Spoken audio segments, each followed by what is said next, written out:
Que a terceira temporada de Kimetsu foi polêmica e gerou muita discussão na internet, isso a gente já sabe. Mas de que lado que eu fiquei? Da galera que se decepcionou ou da galera que gostou? Assim, não que a minha opinião importe aqui, afinal, quem sou eu na fila do pão? Mas já prepara o lanchinho aí que hoje eu vou comentar com vocês a minha crítica, digamos assim, à terceira temporada de Demon Slayer. E aí galera, beleza? Sete gente, no vídeo de hoje é muito simples o desafio que eu tenho pra vocês. Hashtag amei nos comentários se você gostou da temporada, comenta a sua opinião completinha, ou hashtag odiei se você não gostou da temporada. Eu quero muito saber todas as críticas e as opiniões de vocês, então tá liberado o textão nos comentários. E no final das contas eu sei que se você gostou, sempre vai ter alguma coisinha que, talvez isso aqui eu não tenha gostado muito, ou mesmo você que não gostou de nada da grande maioria da temporada, vai ter sim alguma coisa que você achou legal. Então comentem de montão. Deixa o like no vídeo, se inscreve no canal e claro, muito obrigado a todos os membros pelo apoio surreal que vocês dão por aqui. E se você que tá assistindo o vídeo também quer ter o seu nome na tabelinha de membros do canal, não deixa de conferir o botão Seja Membro aqui embaixo. Bora de uma vez pra minha crítica da temporada, entre aspas, crítica, porque eu não sou crítico. Bom pessoal, não é novidade pra ninguém que não importa se a temporada de Kimetsu for boa ou ruim, sempre vai ter uma turminha ali que gosta de fazer um barulho falando que foi horrível, que é uma desgraça,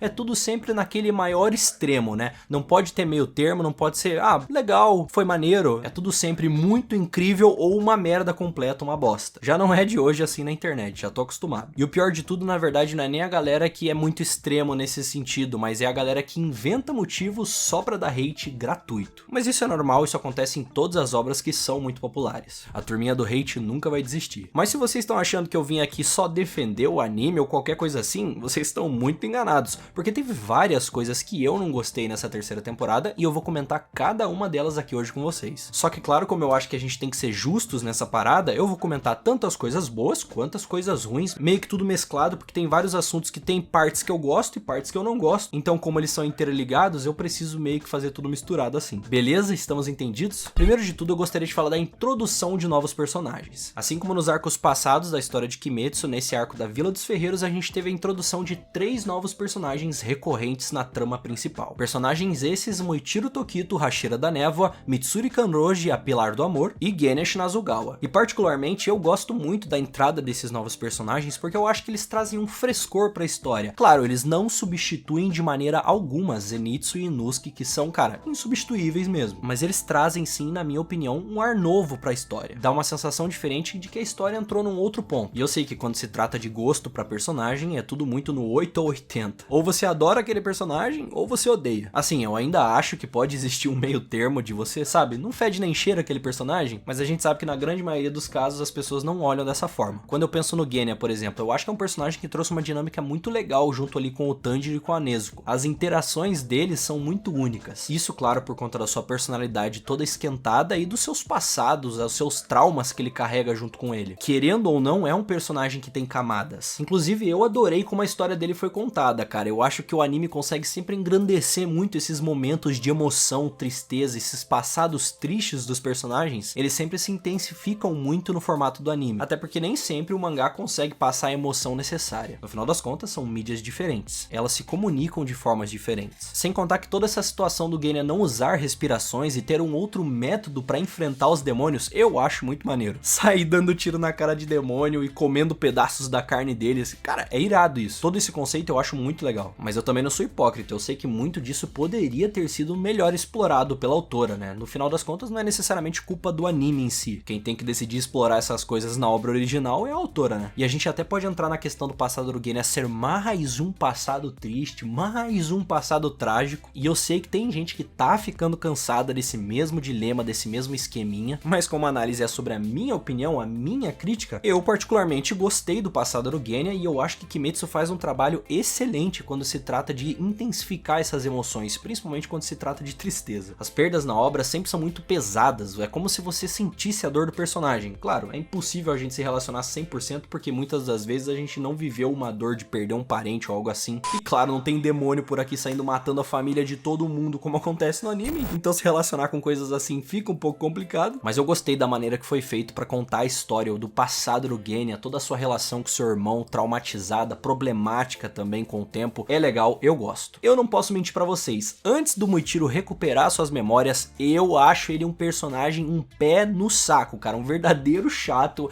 Eu não gosto, não acho que funciona bem como ele interage com os outros, até porque todo mundo fica com aquela aquela sensação de, cara, o que esse personagem tá fazendo aí? Ele é insuportável. E sinceramente eu gostaria até de perguntar pra vocês, fãs do Muichiro Tokito, tem alguém aí de vocês que gostava dele antes dele recuperar as memórias? Porque eu não consigo ver como fazer isso, cara, porque ele era muito chato. Não tinha carisma, era sem sal, sabe? Não agregava praticamente nada, sempre com diálogos maltratando os outros e sendo babaca de graça. Claro, a gente sabe por que ele era dessa forma, depois que ele recupera suas memórias, ele volta a agir da forma que ele deveria agir desde o início, mas não deixa de ser frustrante como o personagem é muito chato no começo. E isso, querendo ou não, é um ponto negativo. Mas atrelando junto aqui um ponto positivo, apesar do flashback dele também se tratar de mais uma história triste com passado, sad vibes e morte, mas é tão bem feito que não tem como não se conectar e se emocionar junto ali com a perda dele. Pelo menos não pra mim, que sou um cara que me emociono fácil. E falando agora um pouquinho da Mitsuri Kanroji, nossa querida pilar do amor, que apareceu chegando com tudo no primeiro episódio dessa season, não dá pra mentir, é um ponto negativo a falta de presença que ela teve nessa terceira temporada. Porque não faz sentido, cara. Ela chega no primeiro episódio e aí ela some. Ela fala, vou tirar umas férias, vou lá tomar um banho infinito que vai durar 8, 9 episódios e depois eu apareço de novo. É basicamente isso que ela faz. E isso é muito frustrante, porque você vê ela sendo apresentada no início, você quer ver todo o desenvolvimento que ela pode ter durante a temporada e isso não acontece. O único desenvolvimento que ela acaba tendo é quando a gente chega lá no flashback dela, lá no 10º episódio. Então eu entendo quem ficou frustrado com isso, quem não gostou desse aspecto da Mitsuri na season, e é uma grande verdade. E como se já não fosse chata pra caramba toda essa situação, a gente ainda teve o Tokito que ficou 3 episódios inteiros preso num Kekijutsu, num vaso de água lá do Gyoko. Mas é como eu falei pra vocês, a gente sai de um ponto negativo e já atrela junto com outro ponto positivo e aí volta pro negativo e a gente vai fazendo essa mistureba. Em compensação, pelo menos eu tenho que elogiar o flashback dela, que é uma quebra de padrão absurda. A gente finalmente poder fugir desse lance de passados tristes, morte, destruição, perdas, pra uma parada que a gente pode se relacionar de verdade, sabe? Eu acho fantástico. Todo esse lance dos medos e receios da Mitsuri são coisas legais da gente ver. A questão da preocupação dela com relação ao seu apetite monstruoso, da sua força monstruosa e até mesmo a cor do seu cabelo ser muito diferente das outras mulheres do Japão. E claro, o medo real de acabar ficando sozinha no fim das contas, de não conseguir se casar. Tudo isso pode parecer um pouco besta para algumas pessoas que assistiram essa parte, mas para quem não sabe, todos esses detalhes no contexto do Japão mesmo são coisas sérias para as mulheres. Existe sim toda uma verdade por trás desse conceito, dessa explicação e desses medos dela. Sem contar que o medo de não conseguir se casar e ter uma pessoa para compartilhar o resto da sua vida não é só um medo de mulheres no Japão, é um medo que qualquer mulher pode ter no mundo. Não só mulheres, como os homens também. E a gente ter a oportunidade de poder se correlacionar com esse passado dela, entender esses medos e temores da personagem, eu acho sinceramente que engrandece muito o personagem. Baita ponto positivo pra obra nessa temporada. Porém, ainda falando de Mitsuri, eu acho inegável que a gente não pode deixar de falar que a Ufotable podia dar uma estendida ali nas cenas de luta dela dessa season. Eu senti que faltou pelo menos uma ceninha ali no início do último episódio, mostrando ela lutando mais um pouco lá contra os Rakuten e os dragões de madeira. Faltou, sabe? Faltou um negocinho a mais ali pra fechar com chave de ouro a batalha em si da Mitsuri como pilar do amor na temporada. Não custava nada colocar uma cena de 1 minutinho numa boa e velha trocação de golpes entre os dois, não ia atrapalhar em nada. Até porque o último episódio era muito maior do que os padrões de 20 minutos, era com quase 50 minutos, então por que não? Segundo ponto que eu quero entrar nessa análise, nessa minha crítica, né, é o desenvolvimento dos poderes. E quando eu digo poderes, eu tô falando da marca do caçador, da lâmina vermelha, do Tanjiro usando a respiração no trovão. O que eu acho positivo e negativo dessas coisas? A grande verdade é que eu gosto muito que esse arco ele começa a desenvolver todos esses outros poderes que até então a gente não sabia de nenhum deles. Tudo que a gente tinha visto até então em Kimetsu era respiração ali, respiração pra cá, respiração pra lá, e apenas o Tanjiro ativando essa marca, despertando ela lá no finalzinho da segunda temporada. Poder ver mais da marca do Tanjiro ativando ela mais vezes durante a luta e mostrando realmente esse aumento de poder é algo que eu valorizo muito. Poder ter visto também o Tokito despertando a sua marca e a Mitsuri também, cara, foi animal. Tá certo que faltou um pouquinho de empolgação ali na hora da Mitsuri ter despertado a dela, não foi tão maneiro quanto foi com o Tokito, por exemplo. Mas como eu falei pra vocês, as coisas estão interligadas, né, o negativo e o positivo. E nessa questão da marca, por exemplo, quando se tratava do Tanjiro usando ela, sempre ficava muito nítido. Ele ativando a marca vai ficar mais poderoso. O Tokito até mesmo que polêmico a questão dele ativar a marca, ter derrotado um Lua Superior 5 sozinho, que não é nem esse o mérito que eu quero entrar aqui nesse momento, também ficou claro que o nível de poder dele aumentou muito por conta da marca. Até porque, cara, antes o Tokito tava ali morrendo, ele ia morrer afogado se ele não tivesse sido salvo pela criança lá, o Kotetsu. E mesmo tendo sido salvo, cara, sem a marca, a coisa ia ficar feia pra ele ia morrer. E esse aspecto da marca de mostrar realmente que você fica mais poderoso, eu senti que faltou um pouquinho pra Mitsuri Mitsuri, sabe? E isso eu considero um ponto negativo da obra não ter feito um trabalho melhor de explicar e mostrar pra gente realmente esse buff de poder, porque vamos ser sinceros aqui, quando a gente vê um poder novo, apelão principalmente, a gente precisa ver ele sendo executado, ele sendo apelão de fato. Não adianta só falar, ah, ela tá mais forte, ela tá mais rápida e é isso. Não, não é isso, eu preciso vê-la sendo mais rápida, eu preciso vê-la sendo mais forte. Apesar de que o Zohakuten na luta com a Mitsuri, quando ela desperta a marca, ele fala, nossa, o que tá acontecendo? Ela ficou mais rápida, ela ficou mais forte, com os ataques mais precisos, e aí ele nota que apareceu uma marca nela. Só que no episódio em si, na animação, na cena, eu acho que eles não passaram a sensação necessária que a gente vive tendo quando o Tanjiro ativa a marca dele, ou quando o Tokito despertou a dele. Não sei se vocês concordam, mas já vai deixando nos comentários o que vocês acham desse aspecto. Querendo ou não, eu acho um ponto negativo. Essa falta de clareza quando a Mitsuri despertou a dela. No fim, eu sinto que faltou uma ceninha da Mitsuri mostrando de verdade imponência pra cima do Lua 4, sabe? Mas eu também não posso deixar de falar sobre a lâmina vermelha que apareceu no 5º episódio, né? Quando o Tanjiro tá com a espada pegando fogo, por conta do Kekijutsu da Nezuko. E além, claro, da espada estar pegando fogo, ela mudou de cor também. Claro, ficou meio confuso, porque como a espada tá pegando fogo, fica difícil de ver que a lâmina mudou pra outra cor. Se o Tanjiro não deixasse claro de fato que a lâmina mudou da cor preta pra vermelha, muita gente ia deixar passar batido. E querendo ou não, foi muito maneiro esse fim de episódio. O episódio 5, no geral, ele foi muito bom. Então eu considero um ponto positivo. A maneira que eles fizeram foi bem feita. E pra fechar esse lance de poderes e habilidades, eu tenho que falar do Tanjiro usando a respiração do trovão. Claro que eu sei que vai ter muita gente enchendo o saco. Ah, poder do protagonismo. Ah, o Tanjiro é aquele personagem que chega no momento, na hora-chave, ele não tem mais o que fazer, ele saca um poder do nada. Rapaziada, vamos parar de ser chatão, sabe? Aqueles boomer de internet que fica procurando problema em tudo. Na segunda temporada, o Tanjiro ele misturou a respiração da água com a Hinokami Kagura pra causar um baita golpe no Gyutaro. Ninguém reclamou. E claro que eu sei que ninguém reclamou porque de fato a gente já tinha visto o Tanjiro usando a respiração da água antes e masterizando todas as suas formas. Mas usar a respiração do trovão? É um absurdo, não pode. Ele ter uma lembrança num momento chave pra resolver uma situação e lembrar do que o Zenitsu falou e aí ativar um poder diferente pra se livrar de uma situação complicada? Não, isso é um absurdo. Pô, gente, vocês podem desgostar de várias coisas de Kimetsu, mas o Tanjiro sempre foi mostrado que ele é um protagonista inteligente, um protagonista que consegue calcular os movimentos, pensar em estratégias e soluções nas batalhas. E não adianta citar pra mim o maior momento de burrice que o Tanjiro já teve no anime, de olhar lá o boneco do Yorichi, que literalmente é igualzinho ao pai dele e tem até os mesmos brincos e ele não falou nada, porque isso, apesar de burrice do personagem, é só uma decisão da autora de ocultar uma informação que ela não quer entregar no momento. Mas agora falar que o Tanjiro é burro em combate, pô, me desculpa, ele não é. O Tanjiro inclusive me lembra muito o Deku de Boku no Hero, que costuma pensar até demais em algumas situações de combate. E pra finalizar essa questão da respiração do trovão, no final das contas, cara, o Tanjiro só pegou um ensinamento que ele lembrou ali de um momento que o Zenitsu falou pra ele. Claro, teria sido muito mais legal se aquele momento, aquela lembrança do Zenitsu de fato estivesse na primeira temporada ou na segunda temporada, e aí fosse uma coisa mais palpável, mais fácil de aceitar, sabe? Eu tenho certeza que se esse diálogo existisse nas outras temporadas e a autora tivesse pegado esse momento e colocado aqui, ia ficar muito mais fácil de aceitar ele usar a respiração do trovão. Mas em questão do Tanjiro conseguir fazer esse feito de verdade, eu não vejo motivo pra reclamar. Cara, ele usa a respiração do sol, a Hinokami Kagura. Ela é a respiração das respirações, da onde tudo se originou. E a partir dela, várias outras respirações e derivações foram criadas. Por que diabos o protagonista que usa a respiração original não poderia usar formas de outras respirações? Enfim, nem vou entrar muito nessa discussão, porque eu sei que tem muita gente que não vai concordar e aí vai virar uma discussão infinita. Agora vamos entrar nos tópicos mais polêmicos dessa temporada, que é aqui onde as opiniões quentes ficam. Eu sei muito bem que essa season prometia muito a partir do momento que um dos produtores do estúdio falou que a temporada vai ser absurda, com uma animação absurda, a melhor até então. E por conta disso, claro que muita gente deve ter se enganado, digamos assim, ou se iludido com o comentário, ou até interpretado de uma forma diferente. E uma das mentiras do momento é o povo falando não, porque a animação dessa temporada foi muito abaixo das outras. Peraí.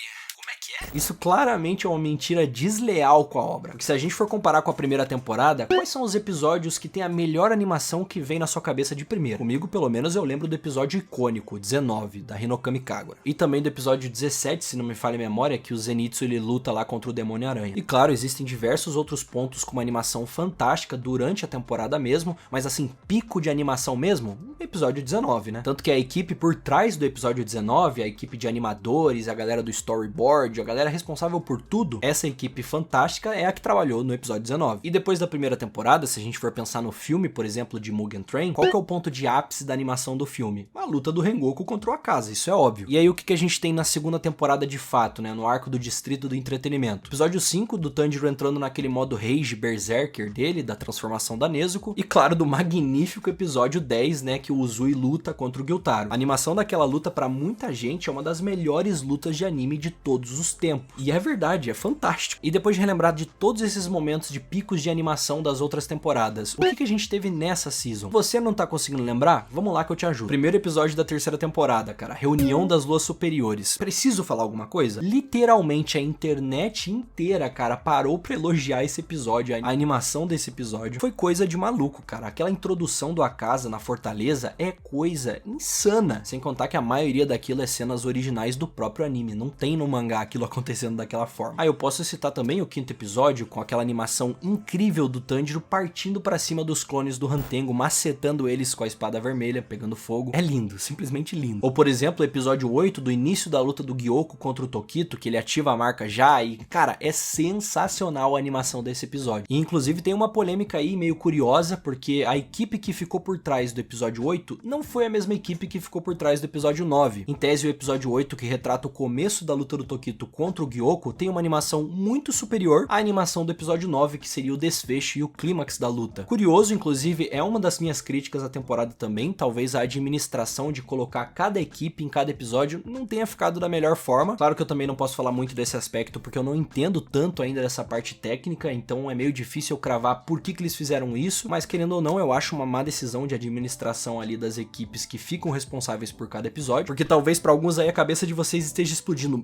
Meu Deus, não é uma equipe inteira que faz a temporada inteira? Gente, cada episódio tem uma X quantidade de pessoas responsável por produzir ele. Nem todo episódio tem o seu mesmo diretor, como nem todo episódio tem a mesma equipe de animadores. Por isso que tem cenas com uma animação absurda que só acontecem em episódios específicos. E assim, não é que o episódio 9, que teve o final da luta do Tokito contra o Gyoko, tenha tido uma animação ruim, coisa que claramente não foi, mas se esperava uma empolgação maior, sabe? Um desenvolvimento diferente. E se eu for continuar citando os picos de animação, cara, episódio 10, a Mitsuri simplesmente batendo em todos os dragões de madeira do Zorakuten. Coisa linda. Ela usando a respiração do amor é coisa de doido. E pra encerrar, os vários momentos de animação belíssima que a gente teve no último episódio, o 11º dessa temporada. Com aquela trilha sonora, cara, que ó, deixa os ouvidos chorando. Então se você vê por aí alguém falando mal da animação da terceira temporada, cara, é simples e puramente mentira. Porque no final, toda temporada tem os seus episódios que são absurdamente acima da média, né? Com aquela animação colossal. E também vai ter os episódios que são com uma animação muito bonita, mas ok, nada demais. E episódios que são ok também, mas tem pontos deles que são incríveis. E eu sei que muitos de vocês também devem estar se perguntando por que tem tanta gente falando por aí que essa foi a pior temporada de Kimetsu de todas, ou que essa temporada foi muito inferior à segunda, que é melhor que a primeira, mas inferior à segunda. Na minha opinião, muitos desses comentários acabam acontecendo por conta da expectativa criada depois de Tengen Uzui contra o Gyutaro. A animação, a luta que a gente teve com os dois, foi algo que criou uma expectativa tão alta no povo, que quando chegou nas lutas dessa terceira temporada com o Gyoko e com o Hantengo, eles se decepcionaram. Não vou dizer necessariamente que eu me decepcionei, porque eu já tinha lido o mangá, então eu já sabia o que ia acontecer, mas claro que se fosse pra ficar do lado de uma luta empolgante, eu ficaria do lado da luta do Uzui. Apesar do Hantengo e do Gyoko serem mais poderosos que o Gyutaro, a sensação de falta de imponência, de agressividade desses dois luas é impossível de não ser comentada. Eu diria que nem tanto por parte do Hantengo, porque com ele tem toda essa explicação dos seus clones, cada um representa uma emoção ali e age de uma forma um pouquinho diferente e se expressa de uma forma diferente, e por serem tantos corpos, cara, fica difícil de você conseguir derrotar. É uma luta complexa de se lidar, porque é difícil você conseguir encontrar o corpo principal. Enquanto que o Gyoko, o problema é simplesmente ele não ser ameaçador, ele não ser agressivo como o Gyutaro, e ter dado o incrível azar de lutar contra um Hashira que despertou a sua marca do caçador, e conseguiu fazer ele de sushi com a sétima forma absurdamente apelona da respiração na névoa. O fator marca do caçador claramente influenciou. As lutas poderiam ter sido totalmente diferentes se eles não tivessem despertado suas marcas. Mas no fim, obviamente, causa uma estranheza no público geral ver um Lua superior perdendo para um humano. E eu não vou julgar quem acha que isso é um ponto negativo na temporada, porque isso é realmente uma questão de gosto, cara. Eu não vou dizer que eu gostei, porque eu não gostei, mas eu também não acho um ponto negativo, entende? Porque eu sei que tem a ver com a explicação da marca marca do caçador, e por conta do estilo de personalidade daqueles demônios não serem como o Gyutaro e a Daki eram, por exemplo. Então no fim eu fico meio que em cima do muro. Não acho negativo, mas também não acho positivo de forma alguma. Não sei se ficou meio confuso, mas eu acho que vocês entenderam. E na minha sincera opinião, eu acho que a maior diferença entre a terceira temporada e a segunda é o tom de cada uma. Enquanto a segunda season é mais épica, mais empolgante, deixa todo mundo com aquele frenesi de cara, que empolgação vendo esse negócio, luta do início ao fim, cara, não para, é uma doideira. Já a terceira temporada eu sinto que é mais um arco de desenvolvimento e emoção mesmo. E eu acho um arco mais emocionante, onde eles capricharam mais nas histórias dos personagens, em desenvolver e trazer esses novos poderes, e finalizar com chave de ouro, com um final ali que é um clímax de emoção, que você sai destruído em lágrimas. Não tem como não ficar de coração partido com a possível morte da Nezuko. E esse lance de emoção eu acho muito real quando a gente até compara com Vingadores, por exemplo.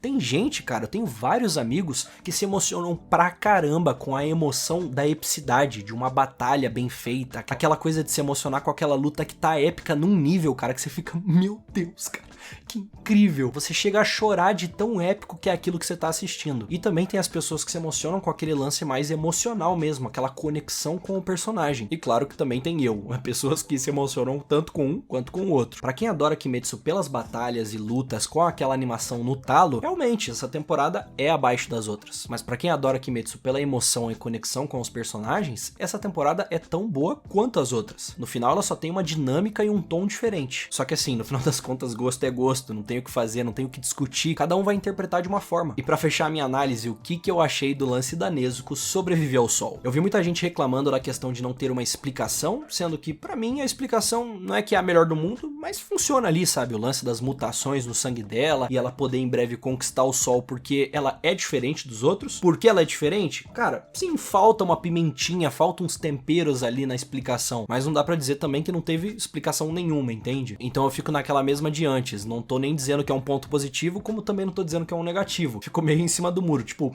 tá. E no fim, além da explicação, também tem esse lance da galera ter se sentido meio enganada ali pelo anime, pela Nezuko não morrer de fato. Porque os caras jogam na tua cara falando, ó, a Nezuko vai morrer. Afinal, é por isso que eles colocam todas aquelas cenas tristes, pra você se emocionar e ficar, não é possível, cara, que vocês vão fazer isso comigo, que vocês vão matar o personagem que eu gosto. Eu entendo a frustração das pessoas que veem isso e ficam, não é possível. Vocês me fizeram chorar, me emocionar, ficar triste com essa parada, e aí vai lá, ela fica viva, ela é imune ao sol? Como assim, tá ligado? Eu entendo a frustração de geral, mas eu não consigo considerar necessariamente um ponto negativo, nem um ponto positivo. É como antes, eu fico meio que em cima do muro, sabe? Porque no fim é um recurso que os animes usam. Não é a primeira vez que esse tipo de recurso de fingir que vai matar o personagem, mas aí ele não morre de verdade, é usado dentro dos animes, sabe? No final, gente, pra mim, cara, Kimetsu é uma história sobre família, amizade, valores, traumas, conexões e emoção. Óbvio que pra muita gente, quando eu digo muita gente, é muita gente mesmo, Kimetsu é só animação bonita e lutinha. É isso que é Kimetsu pra muita gente. E não significa que essas pessoas estejam erradas, porque cada um interpreta e enxerga a obra da maneira que quer. Então, pessoal, eu posso afirmar pra vocês que eu não me decepcionei com essa terceira temporada, e eu consigo, numa boa, cara, vir aqui e listar todos os pontos negativos que eu listei pra vocês, e ainda conseguir enxergar todos os pontos positivos também que a season teve. Dá pra fazer isso sem nenhum problema, cara. Afinal, nenhuma obra é perfeita, galera. Pô, pelo amor de Deus, é um ser humano fazendo por trás. Eu tô muito animado pro futuro de Kimetsu e eu espero coisas muito boas, e eu sei que a galera que só gosta de lutinha vai gostar, a galera que gosta de história e emoção vai gostar também, vai todo mundo sair feliz. Eu espero que vocês tenham gostado da minha análise, da minha crítica, digamos assim. Como eu disse, eu não sou crítico, eu sou só um criador que tem a minha opinião e eu quis compartilhar com vocês. Não esqueçam de comentar de montão, deixar o like, se inscrever no canal. Então é isso aí, galera, eu vou ficando por aqui, um abraço, até mais e falou!